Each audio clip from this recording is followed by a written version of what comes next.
Hello बच्चों, आज के इस वीडियो में मैं आप लोगों को क्लास 10th के पूरा मैथ का फार्मूला बताने वाला हूं। तो चलिए देरी नहीं करते हैं, चालू करते हैं। ध्यान से थोड़ा सा देखिएगा। चलिए शुरू करते हैं। यहाँ देखिए,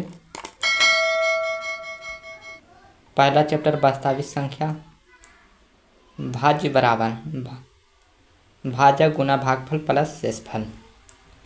भाज्य बराबर भागफल, भाजक गुने भागफल प्लस शेषफल। भाजक बराबर तो ये दोनों बटा में चल जाएगा। यहाँ पे ये भागफल बटा में चल जाएगा, ये शेषफल माइनस में चल जाएगा। उसी तरह भागफल यानी ये तीनों फार्मूला, ये चार फार्मूला इसी से बना है, इससे बना है चार फार्मूला, इससे बना चारों फार्मूला। तो उसी को कभी भाजक निकालेगा, कभी भागफल, कभी शेषफल निकालेगा, तो उसको कर लीजिएगा आसानी से। आगे बढ़ते हैं। यहाँ देखिए, ए बराबर यानी यूक्लिड विभाजन यहाँ पे होगा। ए बराबर बी क्यू प्लस आर। यहाँ क्यू 0 से बड़ा होना चाहिए, यानी 0 ना होना चाहिए। जहाँ यहाँ पे देखिए, जहाँ 0 आर के बराबर या बड़ा हो सकता है, छोटा होगा, और बी आर से बड़ा होगा। दो संख्याओं का गुणनफल यानी लसा गुना मसा, दो संख्याओं का गुणनफल बराबर लसा गुना मसा होता है। अगला चैप्टर देखिए, बहुपद। सेकंड चैप्टर बहुपद। ज़्यादा फार्मूला नहीं है, थोड़ा सा ही। बहुपद, रैखिक बहुपद का व्यापक रूप। ये तो रैखिक पद यानी एक घात वाला होता है। द्विघात बहुपद यानी दो घात वाला, a x square plus b x plus c, घात 2 है। त्रिघात वाला, a x cube b x square c x plus d, घात कितना 3। द्विघात बहुपद ज्ञात करने का सूत्र। द्विघात बहुपद ज्ञात करने का सूत्र यहाँ देखिए, x square minus alpha plus beta into x plus alpha into beta. Note, यहाँ पे एक बात लिखा गया, बहुपद की जगह यदि समीकरण हो तो केवल 0 लगा देना। यानी ये ऐसा समीकरण दिया है, देखिए यहाँ पे ये ऐसा समीकरण दिया गया है। अगर इसे बहुपद में बदलने का है तो यहाँ पे बराबर करके और 0 लगा दीजिएगा।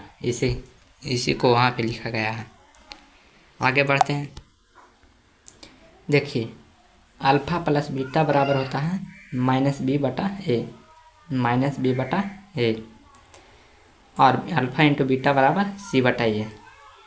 1 बटा अल्फा प्लस 1 बटा beta equal to minus b बटा सी होता है।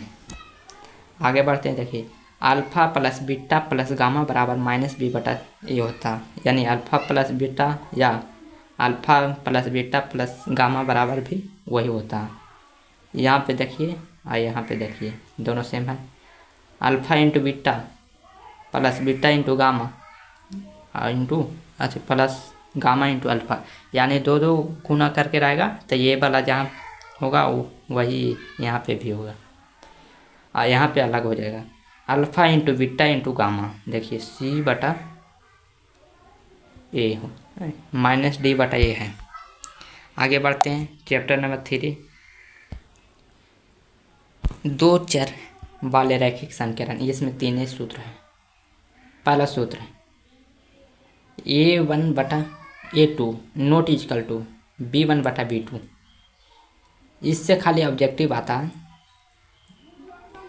या लिखने के लिए भी आ जाता 2 अंक के प्रश्न। आगे देखिए A1/A2 B1/B2 A1/A2 equal to B1/B2 not equal to C1/C2। यहाँ देखिए ये असंगत होगा, कोई हल नहीं, समांतर और विरोधी। इसमें खाली ज़्यादातर अच्छी आता है ऑब्जेक्टिव, इसमें से ऑब्जेक्टिव आना ही आना है, चाहे कोई वर्ष एग्जाम हो। यहाँ पे देखिए A1/A2 बराबर B1/B2 बराबर C1/C2 C1/C2। संगत अपरिमित रूप से यानी अनेक हल, संपाती और आश्रित होगा।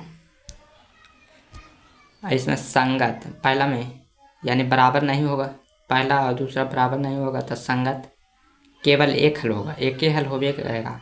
और प्रतिच्छेदी यानी एक दूसरे को ऐसे काटेगा, ग्राफ खिंचाएगा जो। और ये विरोधी अविरोधी होगा। अगला चैप्टर देखिए, चौथा चैप्टर द्विघात समीकरण। इसमें भी 4-5 सूत्र हैं। विवेचक यानी डी को विवेचक को डी से दर्शाया जाता है। B² - 4AC होता है विवेचक। जब D बराबर B² - 4AC इक्वल टू 0 हो तो मूल वास्तविक एवं समान होगा। यानी D बराबर 0 हो तो मूल वास्तविक और समान होगा, मूल वास्तविक और समान होगा। ये बात है। जब D बराबर यानी D 0 से बड़ा होगा तो वास्तविक और असमान होगा।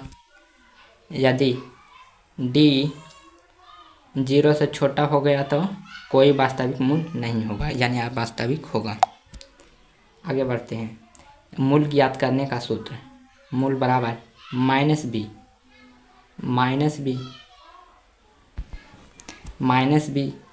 Plus minus root B²/2a। इसे ऐसे भी लिख सकते हैं -b प्लस माइनस रूट में d कर देंगे तो हो जाएगा रूट में d/2a, ऐसे भी लिख सकते हैं। यहाँ पे देखिए अल्फा बराबर, इसी को एक प्लस में कर देना। हाँ यहाँ पे देखिए, यहाँ पे प्लस कर देना, हाँ यहाँ पे माइनस। इसी को दो को कर दिया अल्फा और बीटा में, इसको कन्वर्ट कर दिया है अल्फा और बीटा में। देखिए अल्फा और बीटा में कन्वर्ट कर दिया। आगे बढ़ते हैं। समांतर श्रेणी 5वां चैप्टर है। सार्वंतर यानी इस तो जानते भी होंगे। D बराबर है, दूसरा में से पहला को घटाएंगे तो अच्छे अंतर आ जाएगा। AN बराबर A + n - 1 × D। SN यानी सभी पदों का योग, IN मतलब सभी पदों का सभी संख्याएं। SN बराबर n/2 2 × 2a + n - 1 × D होगा। यहाँ अंतिम पद n, अंतिम पद से nवां पद बराबर a माइनस n - 1 × D। जहाँ a अंतिम पद है, यहाँ पे ये देखिए ये अंतिम पद है। अगला देखिए SN बराबर n/2 × a + an। यहाँ पे देखिए इसके जगह पे ये यहाँ पे रख के, यहाँ पे ये रख के और यहाँ पे an रख दिए हैं, यहाँ पे an रख दिए हैं, बस इसी को। आगे देखिए 6ठा चैप्टर में ऐसे सूत्र नहीं है, इसमें तो त्रिभुज निर्देशांक ज्यामिति। यहाँ पे थोड़ा सा x अक्ष और y अक्ष में थोड़ा सा ध्यान से देखिएगा। क्षैतिज रेखा को एक्स अक्ष यानी ऐसे ऐसे रहेगा तो एक अक्ष, एवं उदाग्र रेखा को देखिए ऐसे रहेगा ऐसे, तो क्षैतिज कहेंगे एक्स कहेंगे, और ऐसे रहेगा ऐसे ऐसे रहेगा तो इसे वाई अक्ष कहते हैं, उदाग्र रेखा कहते हैं। देखिए यहाँ पे क्या लिखा है, क्षैतिज रेखा को एक्स अक्ष एवं उदाग्र रेखा को वाई अक्ष कहते हैं। मूल बिंदु यानी ऐसे और ऐसे है, तो यहाँ पे मूल बिंदु होगा, यहाँ पे होगा, यहाँ पे मूल बिंदु होगा, यहाँ पे मूल बिंदु जिस बिंदु पर क्षैतिज एक्स अक्ष एवं उदाग्र रेखा वाई अक्ष प्रतिच्छेद करता है, यानी प्रतिच्छेद दोनों एक ठाम ऐसे देखिए प्रतिच्छेद कर रहा, यहाँ पे काट रहा यहाँ पे, तो यही होगा मूल बिंदु। मूल बिंदु का निर्देशांक 0 0 होता है। किसी बिंदु के निर्देशांक में दो मान x y होती हैं, जिनमें पहले x को भुज या x निर्देशांक कहते हैं एवं दूसरे को y को कोटि या y निर्देशांक कहते हैं। यहाँ पे ध्यान रखिएगा थोड़ा सा, यहाँ पे कन्फ्यूजन बहुत होता है। देखिए यह है ना x है और y है, तो इसे x अक्ष कहते हैं, इसे x भुज कहते हैं, इसे भुज कहते हैं,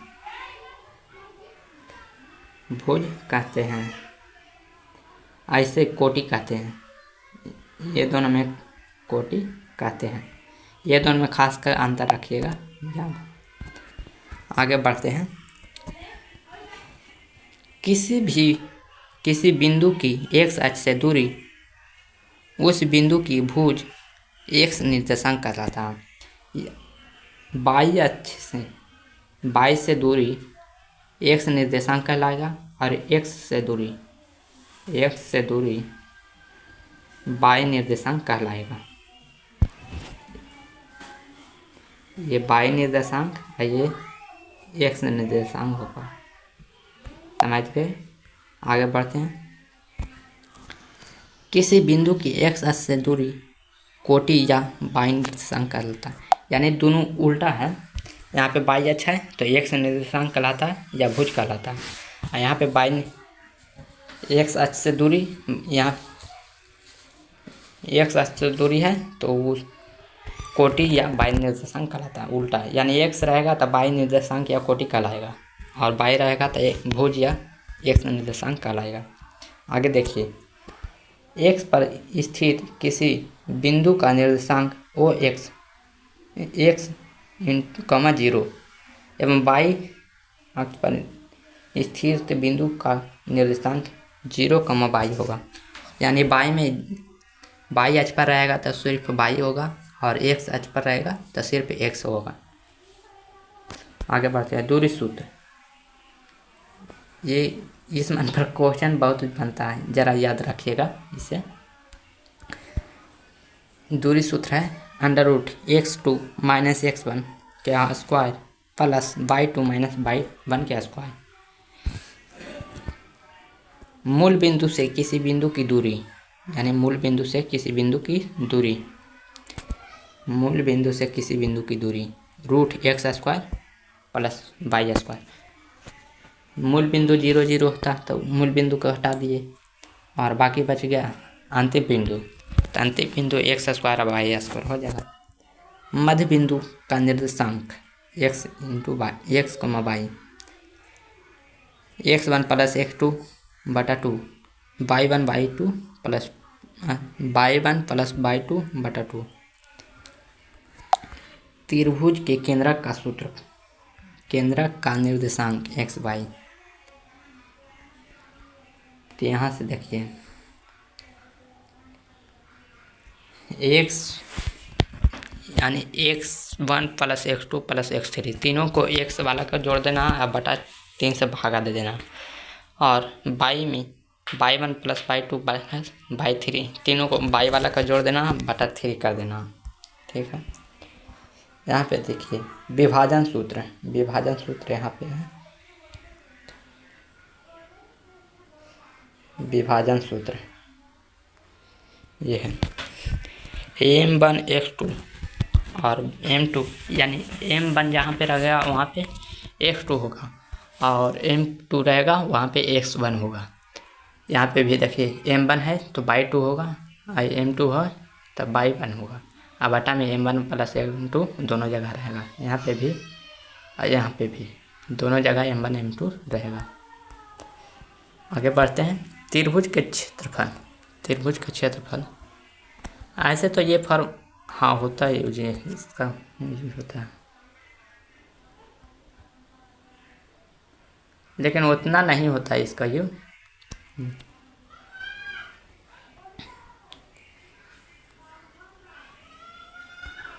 यहाँ पे देखिए त्रिभुज का क्षेत्रफल 1/2 इंटू x1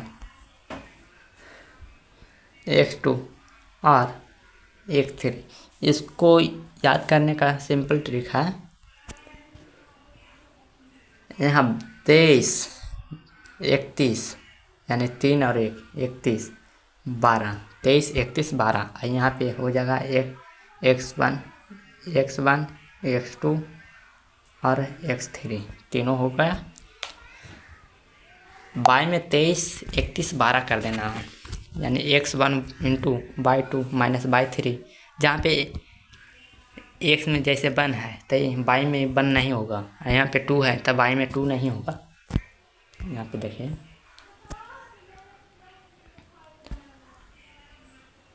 यहाँ पे x में 1 है तो बाई में 1 नहीं है, और यहाँ पे बाई x में 2 है तब बाई में 2 नहीं है। यहाँ पे 3 है तब बाई में 2 अथवा बाई में 3 नहीं है।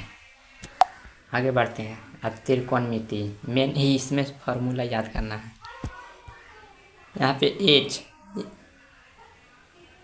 h होगा h बराबर p square plus b square, p बराबर एच स्क्वायर, पी बराबर under root h square plus minus b square, यानी इसी सूत्र से सभी निकल जाता है। इसको याद कर लिए तो आसानी से इसमें याद हो जाएगा। b बराबर होता है under root h square minus b square. H square में से जैसे b निकालना है तो एच में से b निकालना है तो एच में से p घटाना है, और p निकालना है तो एच में से b घटाना है। आगे भी देखिए साइन थीटा बराबर p बटा एच, परपेंडिकुलर मतलब परपेंडिकुलर बटा हाइपोटेनियस। कॉसेक बराबर साइन का उल्टा हो जाएगा, साइन का उल्टा हो जाएगा।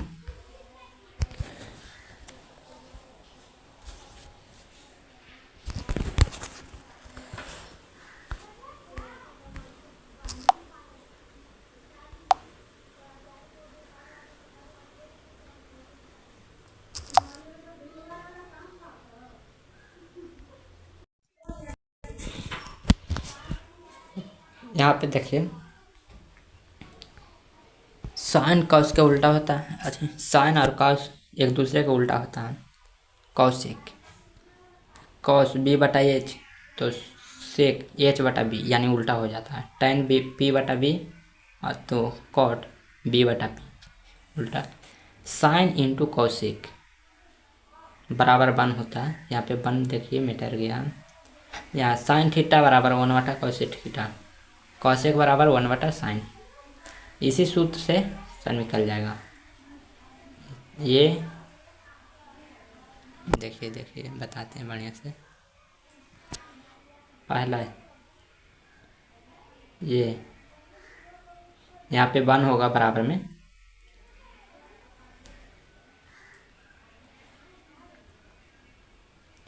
इसको और इसको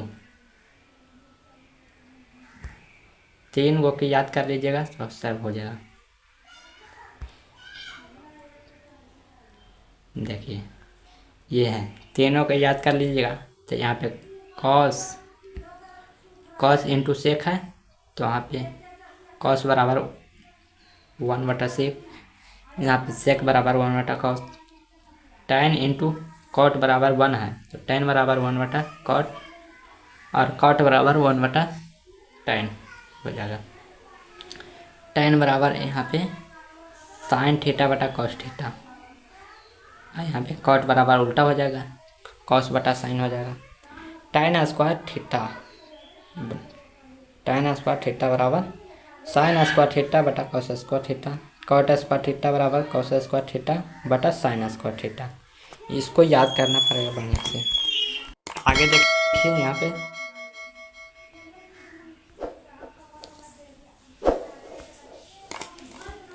देखिए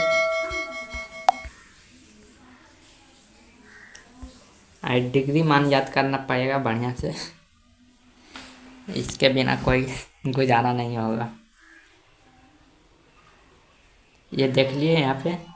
अब यहाँ देखिए tan स्क्वायर थीटा बराबर, ऐसे तो ये फार्मूला नहीं है लेकिन इसको डायरेक्ट याद रखिएगा, काहे कि क्वेश्चन हर साल ये दो को में से एक न एक पूछा जाता है ज़रूर। ये वाला दे देगा, ओके, ये वाला दे देगा और ये पूछेगा काची होगा इसके बराबर, तो यानी tan स्क्वायर बराबर tan स्क्वायर थीटा बराबर 1 प्लस tan स्क्वायर थीटा बटा 1 प्लस कॉट स्क्वायर थीटा होता है। कॉट स्क्वायर थीटा बराबर यानी यहाँ पे tan है तो यहाँ पे tan होगा, ऊपर में tan होगा, यहाँ पे कॉट है तो यहाँ पे कॉट होगा। समझ गए? आगे देखिए ये साइन 90 माइनस थीटा कॉस, यानी sine 90 minus theta cos, cos 90 minus theta sine, tan 90 minus theta cot, cot 90 minus theta tan, sec cosec के उल्टा होगा, सेक 90 माइनस थीटा कॉसेक और कॉसेक 90 माइनस थीटा सेक, यानी ये यहाँ पे एक दूसरे को उल्टा है। आगे देखिए डिग्री मान, इसका एक वीडियो अलग बना दिए हैं, उसका लिंक नीचे डिस्क्रिप्शन में डाल देंगे, उसका देख लीजिए, उसको देख लीजिएगा तो सब समझ में आ जाएगा। तो इसको उस वीडियो से कवर कर लीजिएगा। आगे बढ़ते हैं। यहाँ पे sign square theta plus cos square theta बराबर 1, साइन स्क्वायर बराबर 1 माइनस कॉस स्क्वायर थीटा, तो साइन बराबर हो जाएगा √1 माइनस ये स्क्वायर चल जाएगा यहाँ पे, ये देखिए स्क्वायर है ना यहाँ पे, तो ये स्क्वायर चल जाएगा रूट में, यहाँ पटे होगा तो रूट चलेगा। उसी तरह से कॉस स्क्वायर थीटा बराबर 1 माइनस साइन स्क्वायर थीटा। यहाँ पे देखिए ये कॉस स्क्वायर निकालना है, ये निकालना है, तो पहले तो ये ई पटी आएगा तो प्लस में हो जाएगा माइनस में, तो और साइन ई पटी से ई पटी चल जाएगा तो 1 माइनस साइन स्क्वायर थीटा हो जाएगा। उसी तरह कॉस में कॉस थीटा बराबर रूट में चल जाएगा ये स्क्वायर। आगे बढ़ते हैं। अब देखिए सेक स्क्वायर थीटा उसी तरह से 1 प्लस tan स्क्वायर थीटा, इसमें 3 फार्मूला बढ़िया से याद कर लीजिएगा। यहाँ पे देखिए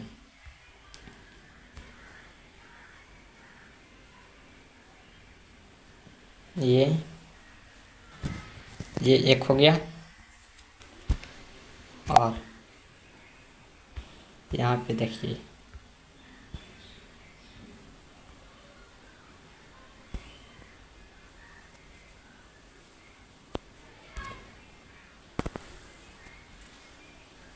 एक और होता है, यहाँ पे थोड़ा सा लगता है मैं ठहर गया।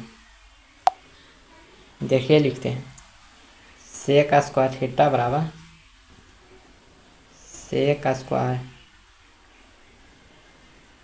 Theta minus tan square theta, tan square theta बराबर हो जाएगा 1। तो उसी से फार्मूला निकल गया है। देखिए यहाँ पे उसी से फार्मूला निकला है। सेक स्क्वायर थीटा बराबर 1 plus ten square theta, ten square theta बराबर 1, सेक स्क्वायर माइनस 1। इसी से फार्मूला निकला है cosec square theta minus cot square theta बराबर 1। कॉसेक स्क्वायर थीटा बराबर 1 minus cot square theta, cot square theta बराबर कॉसेक स्क्वायर थीटा माइनस 1।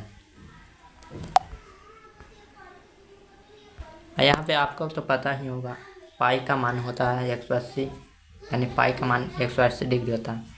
पाई बटा 2 यानी 90, पाई बटा 3 60, पाई बटा 4 45, यानी 2 का रहा था 180 में 2 से भागा दे देना है, 3 का रहा पाई बटा 3 का रहा था 3 से भागा दे देना, 4 से भागा दे देना, 5 से भागा दे देना, 6 से भागा दे देना। आगे चलिए देखिए वृत्त 10वां चैप्टर। यहाँ पे देखिए 10वां चैप्टर है। वृत्त पर अनेक स्पर्श रेखाएं खींची जा सकती हैं, यानी एक वृत्त है, यहाँ पे ऐसे ऐसे ऐसे ऐसे ऐसे अनेक अनगिनती खींचा जा सकता है। आगे देखिए वृत्त पर किसी एक बिंदु से केवल एक ही स्पर्श रेखा खींची जा सकती है, यानी एक वृत्त है, यहाँ पे एक बिंदु है, यहाँ पे एक बिंदु है, तो इस बिंदु से केवल एक स्पर्श रेखा खींची जा सकती है। वृत्त के किसी बाह्य बिंदु पर केवल 2 स्पर्श रेखाएं खींची जा सकती हैं।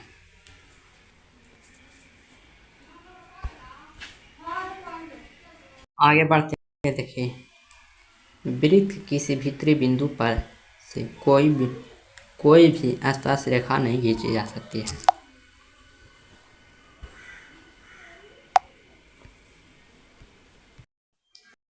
आगे बढ़ते हैं, देखिए वृत्त के किसी भीतरी बिंदु पर से कोई भी रेखा नहीं, यानी वृत्त है, इसमें भीतरी एक बिंदु है, तो इस रेखा नहीं ना खींचा, ऐसे नहीं खींच सकते हैं, यानी अंदर से कोई रेखा नहीं खींच सकते हैं। आगे बढ़ते हैं, 11वां चैप्टर में कोई फार्मूला नहीं है। 12वां चैप्टर देखिए वृत्त की त्रिज्या, ये तो आसान है, व्यास बटा 2, अर्धवृत्त की परिधि पाई आर प्लस 2r, वृत्त की परिधि 2 पाई आर, अर्धवृत्त के क्षेत्रफल पाई आर स्क्वायर बटा 2, वृत्त का क्षेत्रफल पाई आर स्क्वायर, वृत्त के त्रिज्या खंड का क्षेत्रफल थीटा बटा 360 गुना पाई आर स्क्वायर, वृत्त के चतुर्थांश का क्षेत्रफल यानी पाई आर स्क्वायर बटा 4, पाई आर 1/4 गुना पाई आर स्क्वायर। कोण थीटा वाले त्रिज्या खंड के संगत चाप की लंबाई बराबर थीटा बटा 360 गुना 2 पाई आर। आगे बढ़ते हैं, देखिए वर्ग का विकर्ण भुजा गुना √2 या √2 गुना भुजा, वर्ग का परिमाप 4 गुना भुजा, वर्ग का क्षेत्रफल भुजा स्क्वायर, वर्ग आर का आयतन का विकर्ण √L² प्लस B², आयतन का परिमाण 2 इंटू परिमाण या परिमाप 2 इंटू लंबाई प्लस चौड़ाई, आयतन का क्षेत्रफल लंबाई गुना चौड़ाई यानी L गुना B। घन का विकर्ण √3 गुना भुजा का विकर्ण √3 गुना, ये सब आसान है फार्मूला। देखिए घन का क्षेत्रफल बराबर 6 गुना भुजा स्क्वायर, घन का आयतन भुजा क्यूब, घन का विकर्ण घनाभ का विकर्ण √L² plus B² plus H², ये हो जाएगा। घनाभ का क्षेत्रफल 2 into LB plus BH plus LH, बेलन का वक्र पृष्ठीय क्षेत्रफल 2 पाई RH, घनाभ का आयतन L गुना B गुना H, बेलन का संपूर्ण पृष्ठीय क्षेत्रफल 2 पाई RH प्लस 2 पाई R²। आगे चलते हैं, समबाहु त्रिभुज का क्षेत्रफल √3/4 गुना भुजा स्क्वायर, बेलन का आयतन पाई R² H, समद्विबाहु त्रिभुज का क्षेत्रफल b/4 गुना 4√4 b² माइनस a²। विषमबाहु त्रिभुज का क्षेत्रफल बराबर, यानी हीरोन का सूत्र ये नहीं आता है, ये सूत्र अब नहीं आता है। अगला देखते हैं, गोले का वक्र पृष्ठीय क्षेत्रफल 4πr², अर्धगोले का वक्र पृष्ठीय क्षेत्रफल 2πr², अर्धगोले का संपूर्ण पृष्ठीय क्षेत्रफल 3πr², शंकु की तिर्यक ऊंचाई √h² + r², शंकु का वक्र पृष्ठीय क्षेत्रफल πrl। आगे देखें यहाँ शंकु का वक्र यानी संपूर्ण पृष्ठीय क्षेत्रफल πrl + πr, यानी πr × l + r। शंकु का आयतन πr²h/3, शंकु के छिन्न का क्षेत्रफल π × r1 + r2 गुना l, शंकु के छिन्न का संपूर्ण पृष्ठीय क्षेत्रफल π × r1 + r2 × l plus pi. ये थोड़ा सा सूत्र गलत लग रहा है, इसे छोड़िए। ऐसे भी इस मन एग्जाम में उतना नहीं पूछा जाता है। शंकु के छिन्न का आयतन 1/3 πh × r1² + r2² + r1 गुना r2। ये जरूरी है सूत्र, ये वाला जरूरी सूत्र है। आगे देखिए, माध्य बराबर σfx/n, n या सिग्मा f, बहुलक बराबर l plus f minus f0 या fo/2f1 minus f0 minus f2 Guna i, यानी l बहुलक बराबर l plus f1 minus f0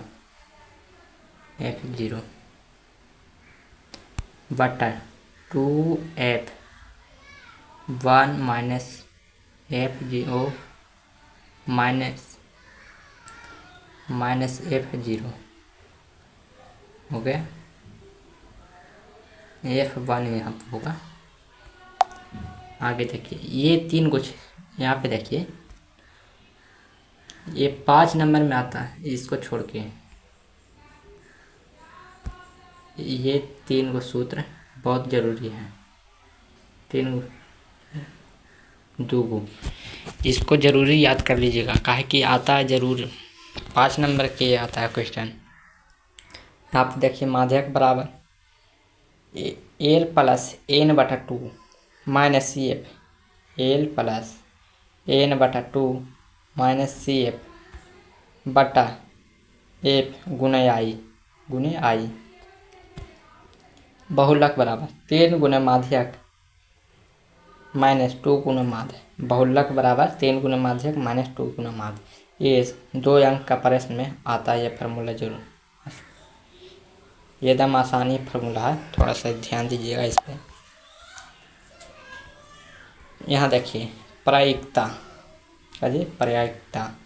असंभव घटना की प्रायिकता, यानी घटना घटेगा नहीं तो 0 हो जाएगा, और संभव घटना की प्रायिकता 0 - 1। निश्चित घटना की प्रायिकता 1, अनिश्चित घटना की प्रायिकता 0 - 1। असंभव और अनिश्चित दोनों एक होता है। प्रायिकता का सूत्र है घटनों की संख्या बटा कुल घटनों की संख्या। ये आप लोगों का पूरा 10th क्लास का मैथ का सूत्र समाप्त होता है। उम्मीद करता हूँ वीडियो अच्छा लगा हो।